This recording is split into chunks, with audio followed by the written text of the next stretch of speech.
In our previous class, we studied about verbs. There are three types of verbs: action verbs, state of being verbs, and state of possession verbs. So you can see this chart here. Verbs are further divided into two types: auxiliary verbs and main verbs. Now, already about the main verbs we have studied that there are action verbs. These action verbs can be of two types: physical action and the mental action. But when we talk about the auxiliary verbs are further of two types: primary auxiliaries and modal auxiliaries. Primary auxiliaries are be verb, have verb, and do verb. Be verb, be verb tells us about the state of being, like is, are, am in the present form, was, were in the past form, and will be, shall be in the future form. When we tell about something, about the existence of something, then we used to use be form. When we tell something about the possession, then we use have form. Have and has is the present form, and had is past form, and will have and shall have is the future form of the auxiliary verb. Next comes do auxiliary. Do auxiliary tells us about the it connects the main verb with the subject of this sentence and tells the tense of the sentence, timing of the action. Like it has do and does in the present form and did in the past form. Yes, so these are the primary auxiliaries. Next type of auxiliary verbs are modal auxiliaries.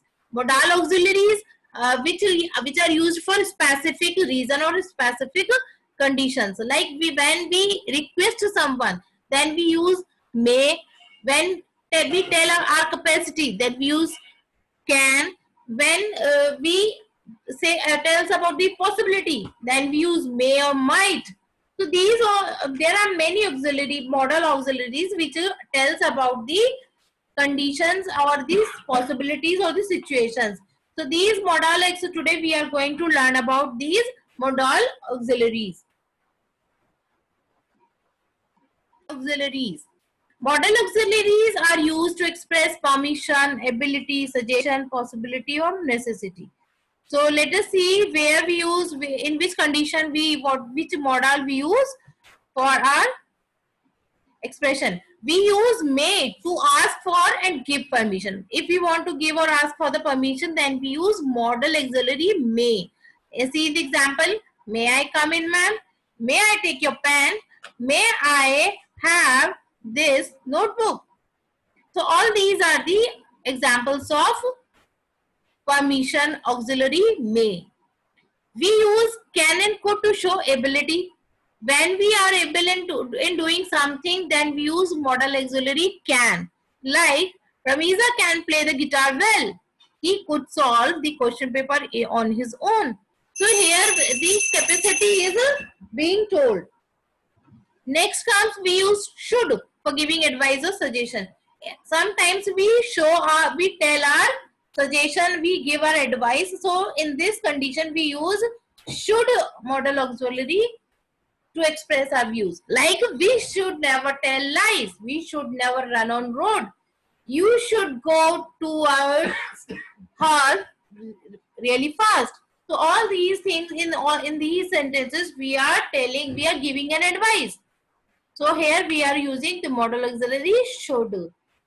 We use may, might, and could to denote possibility also. Now you can see here could is also used for the past capability or past ability in past tense. But here could also be used for the possibility as well in future. There may be a general strike tomorrow. The substitute fielder might play the next match. There could be heavy rainfall this evening. So here in all these examples, you can see the use of may, might, and could for the possibility in future. We use must to show necessity. Now, if we have to express some need of the time, then we use must. Like this is the time when you must work hard for your good result.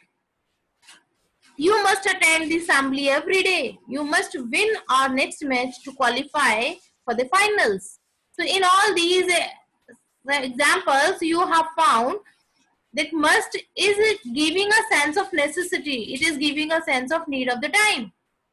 Next comes will, shall and would. These are the modal auxiliaries which we use to show our future actions. We shall meet a principal tomorrow. I shall not attend school on Friday. So in all these examples, we are telling about our which are the definite actions to going to be done in the future time.